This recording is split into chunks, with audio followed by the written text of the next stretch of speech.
ماحول میں سرکار دنیا میں تشریف لائے،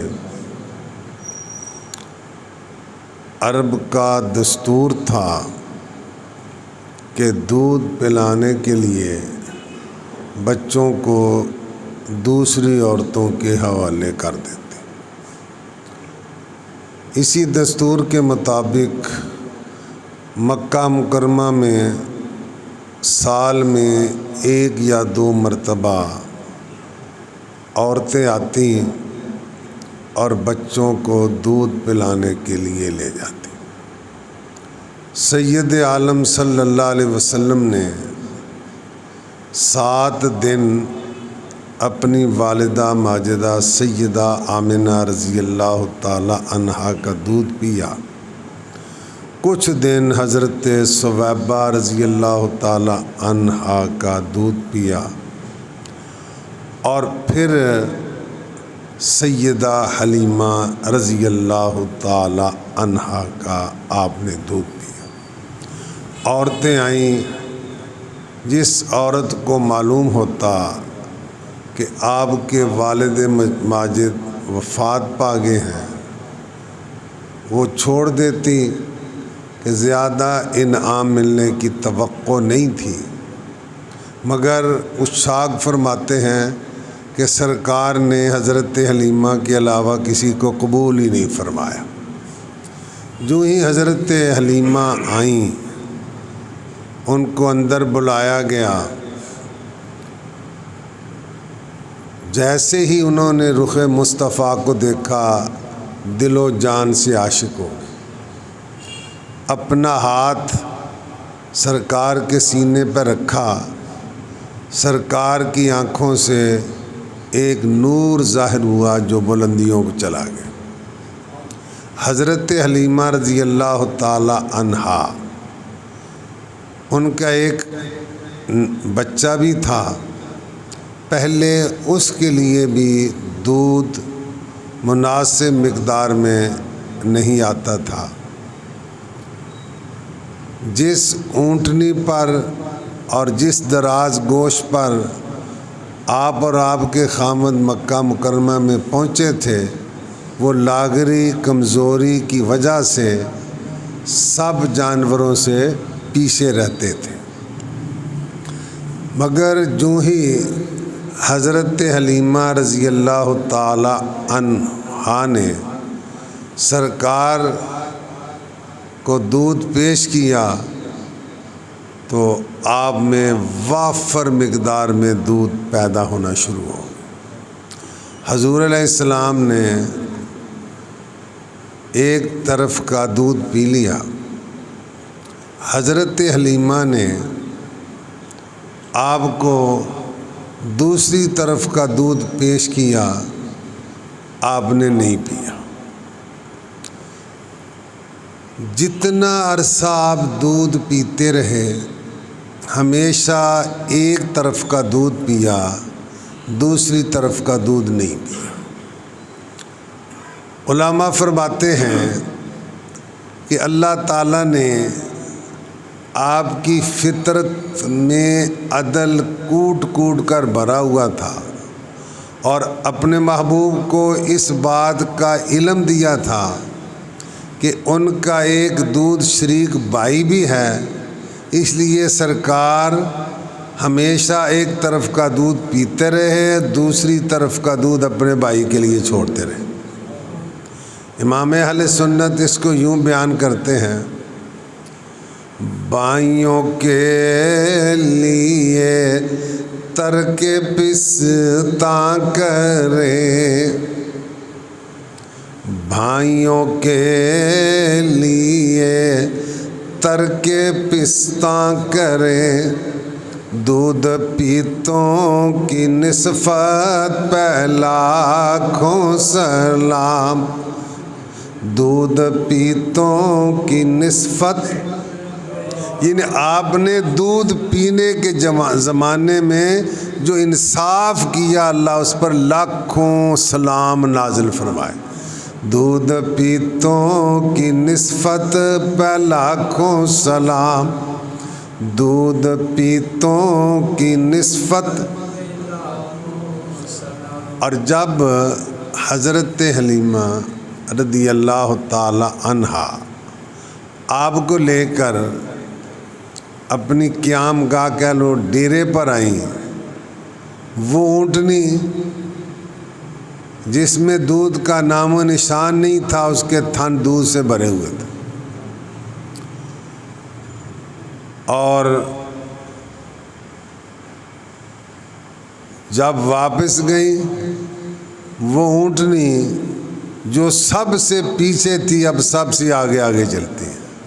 یہ سرکار کی برکتیں تھیں. اور حضرت حلیمہ رضی اللہ تعالی عنہا کی بکریاں دودھ سے بھری ہوئی تھیں. یہ ساری سرکار کی. عربی میں زرع کہتے ہیں کھیتی کو، کس کو کہتے ہیں؟ اور ہم اردو میں زراعت ہی پڑھتے ہیں. وہ زرع جو ہے زے سے ہوتی ہے، اور زرع جو ہے وہ داد، عربی میں داد، اردو میں زاد ہی کہتے ہیں. زرع میں نے کھیتی، اور درع کا معنی اس کو ہم جس کو آپ کیا کہتے ہیں حوانہ، کن کہتے ہیں بھلا؟ اور تھانڈ جسے لگے ہوتے ہیں اس کو حوانہ. تو شیر میں نے دودھ پائیا میٹھا نہیں، شیر ہی ہوں میٹھا.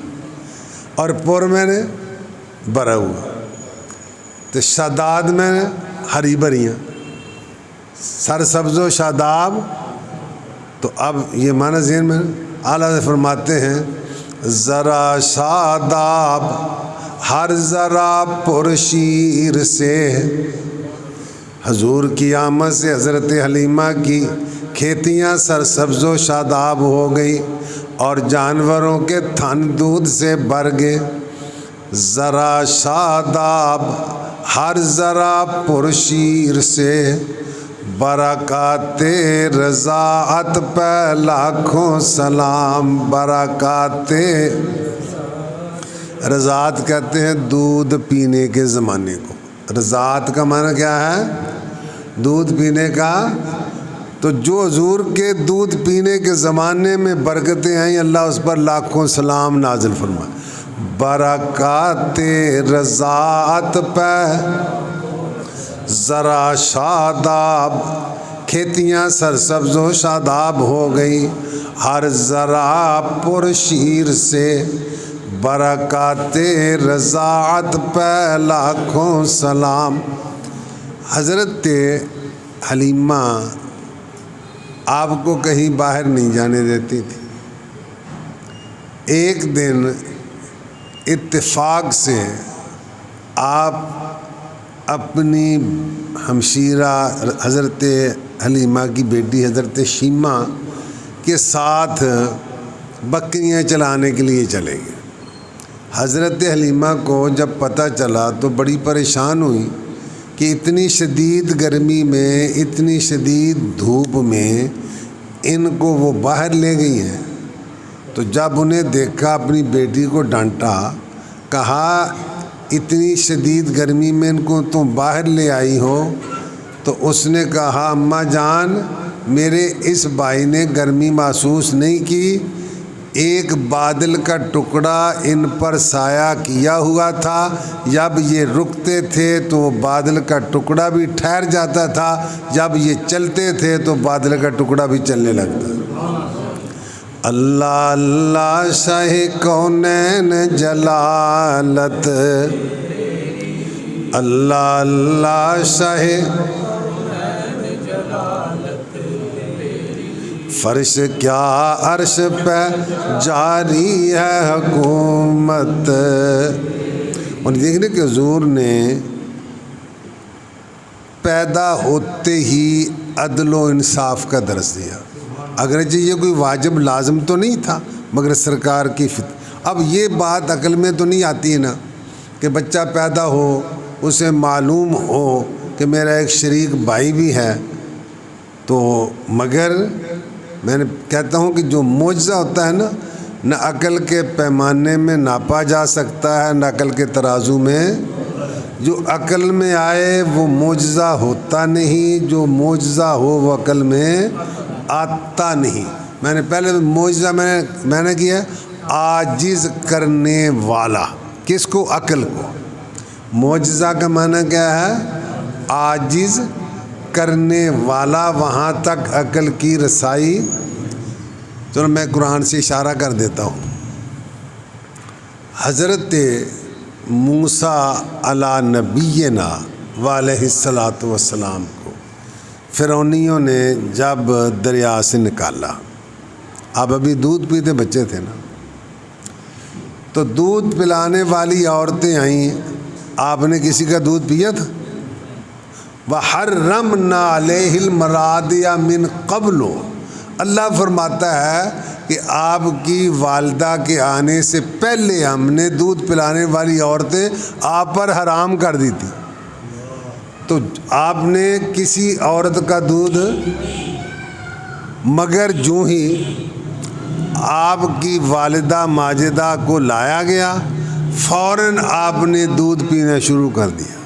اگر اللہ دودھ پینے کے زمانے میں حضرت موسیٰ کو یہ علم دے سکتا ہے کہ یہ میری ماں ہے، یہ میری ماں نہیں ہے، تو اپنے محبوب کو بھی علم دے سکتا ہے کہ یہ ایک طرف کا دودھ پینا ہے اور دوسری طرف کا بھائی کے لیے چھوڑنا۔ اللہ وہ حدیث ہو تو کہہ دیتے ہیں ضعیف ہے، مگر قرآن کی آیت ہے نا وَحَرَّمْنَا عَلَيْهِ الْمَرَاضِعَ۔ آیت الطیفہ ہی ہمارے ایک دوست مولانا صاحب فرمانے لگے کہ جو یہ کہتے ہیں نا کہ ہم حضور کی مثل ہیں، اگر ان کو کتیا کے دودھ کے پیچھے چھوڑ دیا جائے تو وہ فوراً پینا شروع کر دیں گے، ان کو اس وقت کیا بچے کو تمیز ہوتی ہے؟ تو مگر اللہ کے نبیوں کی شان وکھری ہوتی ہے، بولو اللہ کے نبیوں کی شان۔ تو اس لیے حضور نے عدل کا درس دیا اور ساری زندگی، بات آگے یاد۔ بنو مخزوم قریش کے قبیلے کی ایک شاخ تھی، اس کی عورت نے چوری کی، اس قبیلے کی ایک عورت نے چوری کی، جرم ثابت ہو گیا۔ اب قرآن کا حکم کیا ہے؟ السارق والسارقۃ فاقطعوا ایدیہما، چور چاہے مرد ہو چاہے عورت اس کا ہاتھ کاٹ دو۔ سرکار نے حکم دیا اس کا ہاتھ کاٹا جائے۔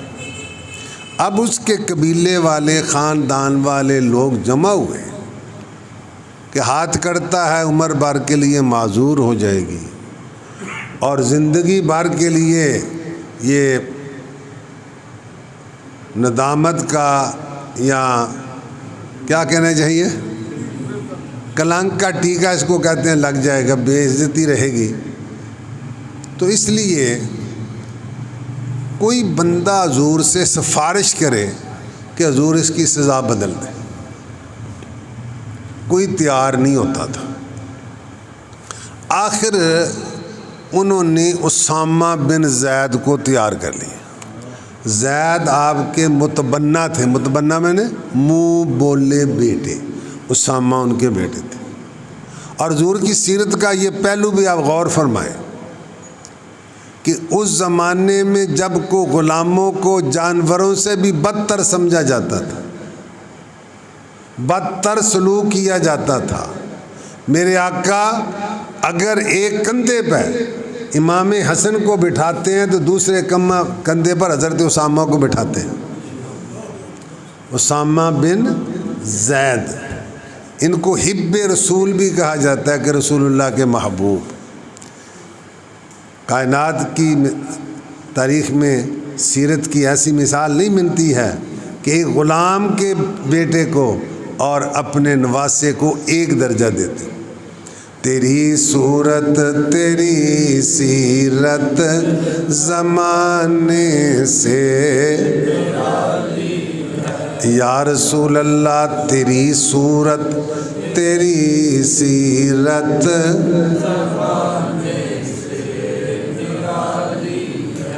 تیری ہر ادا پیارے دلیل بے مثالی ہے، تیری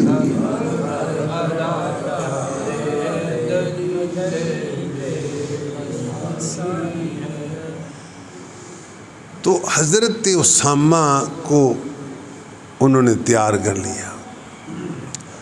حضرت اسامہ حضور کی بارگاہ میں پہنچے.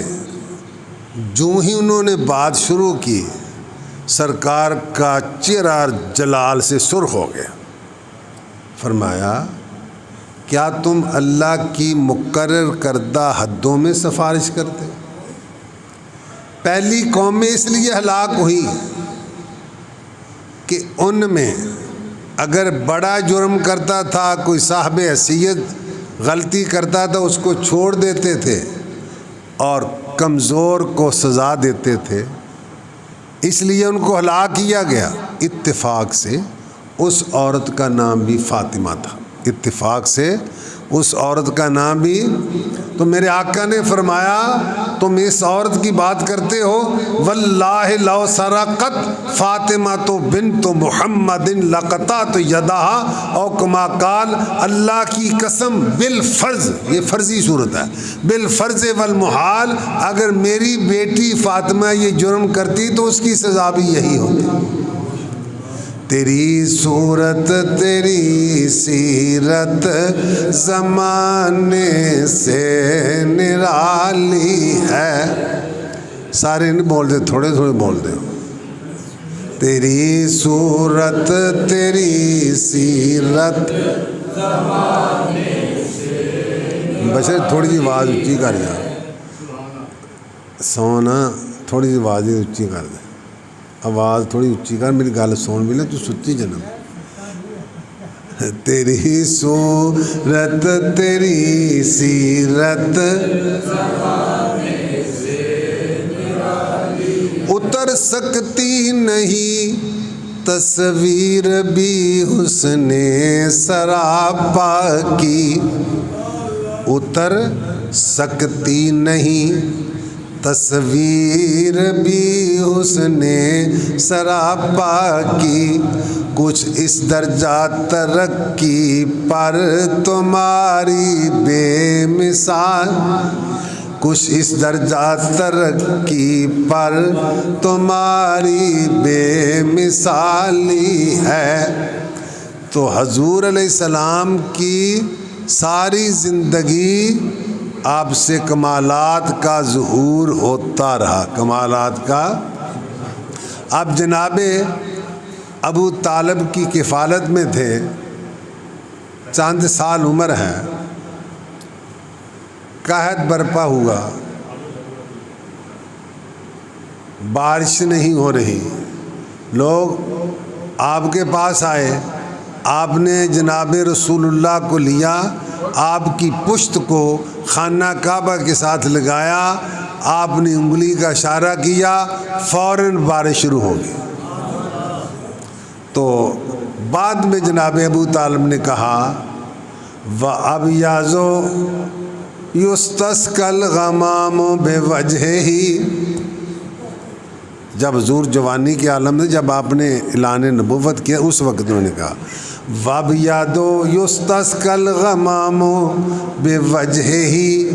یہ گورے چٹے رنگ والے، ان کے چہرے کو دیکھ کر بادل برس جاتا ہے. وَأَبْيَضُ يُسْتَسْقَى الْغَمَامُ بِوَجْهِهِ سِمَالُ الْيَتَامَى وَعِصْمَةٌ لِلْأَرَامِلِ. یہ یتیموں کو پناہ دینے والے اور بیواؤں کی حفاظت کرنے والے ہیں. سِمَالُ الْيَتَامَى وَعِصْمَةٌ لِلْأَرَامِلِ. آپ کی عمر 12 برس کی تھی. تجارت کا ایک قافلہ ملک شام کو جانے لگا. ابو طالب بھی تھے. رسول اللہ نے اصرار کیا میں بھی ساتھ جاؤں گا. آپ بھی ساتھ ہو لیے. راستے میں ایک راہب جس کا نام تھا بحیرہ، اس کی جھونپڑی تھی، کٹیا تھا، یہ مکان تھا. قافلے اس کے پاس سے گزرتے ہیں مگر اس کی بلا سے وہ اپنی جھونپڑی میں پڑا رہتا، خدا کی یاد میں مشغول رہتا۔ وہ کتب سماویہ کا، تورات انجیل کا ماہر اور عالم تھا۔ وہ کبھی اس نے کسی قافلے کی طرف توجہ، مگر جب یہ قافلہ جس میں رسول اللہ تھے، ابھی آپ کی عمر 12 برس کی تھی، تو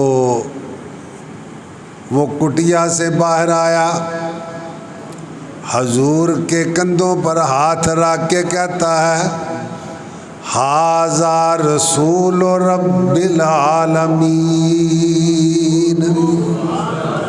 یہ سب جہانوں کا رسول ہے۔ یبعثہ اللہ رحمۃ للعالمین، اللہ انہیں تمام جہانوں کے لیے رحمت بنا کر مبعوث فرمائے گا۔ انہوں نے پوچھا تینوں کیسے پتہ لگا بھائی، تو نے انہیں کیسے پہچانا؟ اس نے کہا ایک تو یہ، جب تم اس گھاٹی کے نیچے سے اترے ہو، میں نے دیکھا ہر درخت اور ہر پتھر ان کے لیے سجدے میں جھک گیا، اور درخت اور پتھر سوائے نبی کے کسی کو سجدہ نہیں کرتے۔ پڑھا بے زبانوں نے کلمہ تمہارا، یا رسول اللہ، پڑھا بے زبانوں نے، شجر و حجر میں بھی۔ حضور نے فرمایا میں اس پتھر کو جانتا ہوں کہ جب میں نے ابھی نبوت کا اعلان بھی نہیں کیا تھا، میں اس کے پاس سے گزرتا تھا تو وہ مجھے کہتا تھا السلام علیکہ یا رسول، وہ مجھے سلام پیش کرتا تھا۔ پتھر بھی جانتے ہیں یہ اللہ کا محبوب ہے، پتھر بھی جانتے ہیں یہ اللہ کا۔ اور کہنے لگا وہ بحیرہ راہب، میں ان کو مہر نبوت سے بھی پہچانتا ہوں جو ان کے کندھوں کے درمیان، یعرفونہ کما یعرفون ابناءہم۔ حضور اللہ نے فرمایا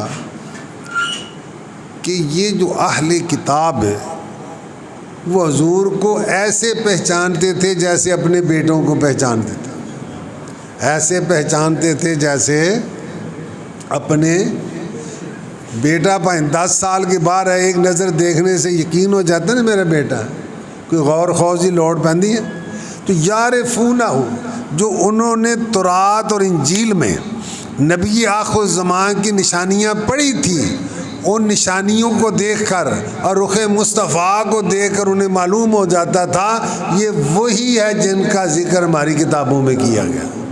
یعرفونہ کما یعرفون، پہچانتے تھے مگر مانتے نہیں تھے، پہچانتے تھے مگر۔ حضور علیہ السلام جب مدینہ منورہ میں تشریف لائے نا ہجرت کر کے، تو جو بندہ نیا آئے لوگ دیکھنے کے لیے اس کو آتے ہیں۔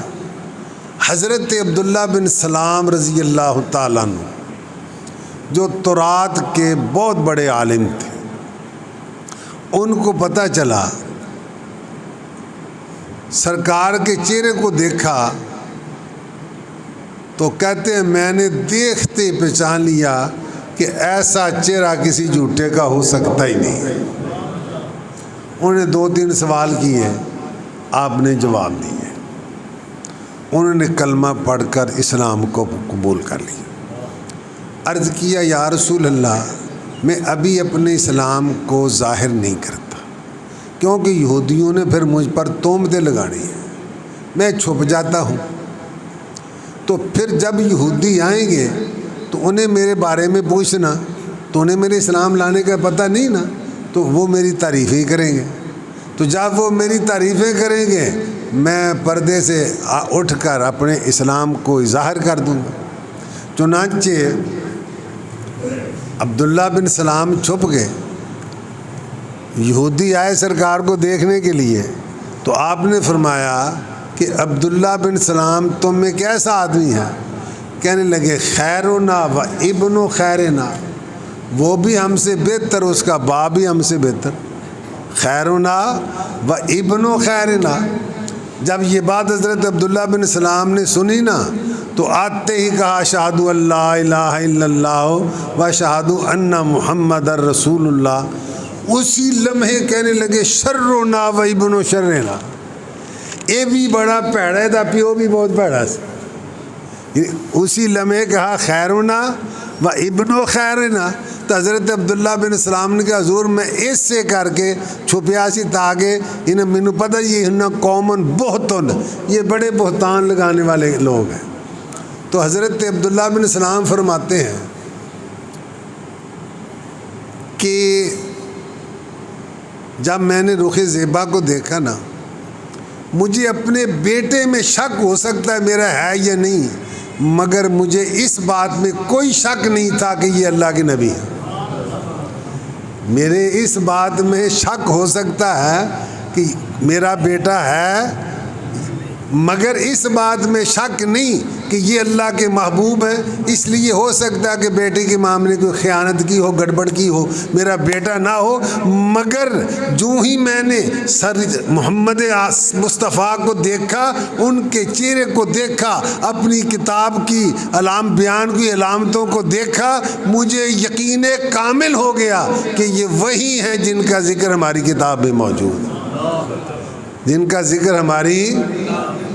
اچھا، بحیرہ راہب نے کہا میں ان کو مور نبوت سے پہچانتا ہوں، اور انہوں نے قافلے والوں کی دعوت کی، قافلے والوں کی دعوت کی، تو جب سارے آگے نا تو اتفاق سے رسول اللہ کو وہ سامان کی حفاظت کے لیے چھوڑا ہے۔ تو اس نے دیکھا کہ رسول اللہ تو نہیں ہے، مقصود تو نہیں ہے، یہ سارے طفیلی ہیں۔ طفیلی پتہ نا، بس اصل کے علاوہ جو ہیں، ہاں یہ طفیلی ہیں، اصل تو ہے نہیں۔ انہوں نے کہا ان کو بلاؤ، یہ بھی اللہ کی شان ظاہر کرنی تھی، محبوب کی شان کو ظاہر کرنا تھا کہ درخت کا جتنا سایہ تھا نا، لوگ سائے میں بیٹھ چکے تھے، اب سائے میں جگہ نہیں تھی۔ جو ہی رسول اللہ تشریف لائے، درخت نے اپنا رخ جو ہے وہ سرکار کی طرف پھیر لیا اور سرکار پر سایہ کر لیا۔ معجزے انبیاء کو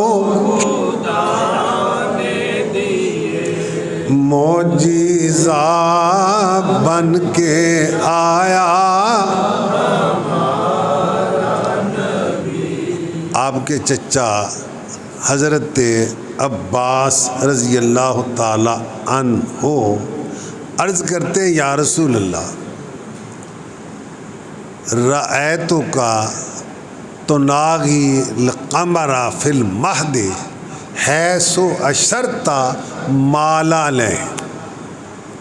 رأیتک فی المہد تناغی القمر حیث اشرت ما لا الہ، کہ یا رسول اللہ میں نے آپ کو دیکھا جب آپ پنگوڑے میں تھے، مہد میں نے پنگوڑا، آپ چاند سے باتیں کرتے تھے، جدھر آپ کی انگلی جاتی تھی چاند ادھر چلا جاتا تھا۔ حیث اشرت، جہاں آپ اشارہ کرتے تھے، مالا الہ، چاند ادھر ہی مائل ہو جاتا تھا۔ میرے آقا نے فرمایا یحدثنی و احدثہ و یلہینی عن البکائے، چاند مجھ سے باتیں کرتا تھا، میں چاند سے باتیں کرتا تھا، اور وہ میرا دل بہلاتا تھا۔ یلہینی عن البکائے، وہ میرا، اعلیٰ سے فرماتے ہیں چاند جھک جاتا جدھر انگلی اٹھاتے مہد میں، مہد میں نے پنگوڑا۔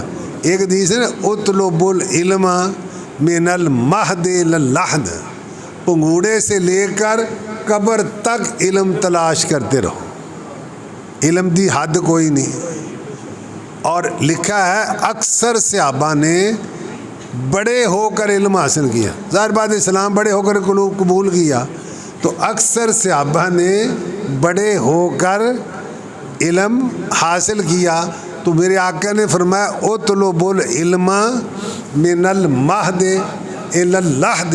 ان کئی بندے کہتے ہیں ایسے لے سنو شرم آندی ہے سکھن، علم کے لیے کوئی شرمانے کی بات نہیں ہے۔ فرمایا اطلب العلم من المہد الی اللحد، پنگوڑے سے قبر تک۔ لحد میں نے جو لحد کا بھی ایک شعر سنا دوں، اعلیٰ حضرت فرماتے ہیں لحد میں عشق رخ شاہ کا داغ لے کے چلے، قبر چ رسول اللہ دے عشق لے کے چلے، قبر چ رسول اللہ دا لحد میں عشق رخ شاہ کا داغ لے کے چلے، اندھیری رات سنی تھی چراغ لے کے چلے، اندھیری عشق مصطفیٰ قبر کا چراغ ہے بھائی، بولو عشق مصطفیٰ قبر کی روشنی ہے، بشرطے کہ عشق ہو، زبانی جمع خرچ نہ ہو۔ لحد میں عشق رخ شاہ کا داغ لے کے چلے، اندھیری رات سنی تھی چراغ لے کے چلے۔ تو حضرت عباس نے کہا حضور جدھر آپ کی انگلی جھکتی تھی چاند ادھر جھک جاتا تھا۔ اعلیٰ حضرت اس کو یوں فرماتے ہیں چاند جھک جاتا جدھر انگلی اٹھاتے مہد میں، کیا ہی چلتا تھا اشاروں پر کھلونا نور کا۔ خاکیوں کے لیے خاک کے کھلونے ہوتے ہیں، نوریوں کے لیے نور کا کھلونا۔ کھیلتے تھے چاند سے بچپن میں آقا اس لیے، کھیلتے تھے چاند سے بچپن میں آقا اس لیے، وہ سراپا نور تھے اور وہ تھا کھلونا نور کا، وہ سراپا اور وہ تھا کھلونا نور کا۔ تو نبی کریم صلی اللہ علیہ وسلم کی زندگی معجزات سے عبارت ہے۔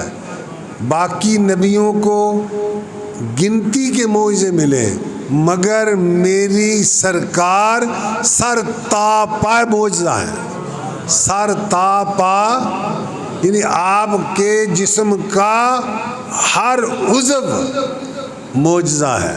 اللہ کی سر تا بقدم شان ہے، یہ اللہ کی سر تا بقدم شان ہے یہ، یعنی سر سے لے کر پائیں مبارک تک اللہ کی عظمتوں اور اللہ کی قدرتوں کے ظاہر ہونے کی جگہ ہے نبی علیہ السلام کا جسم شریف۔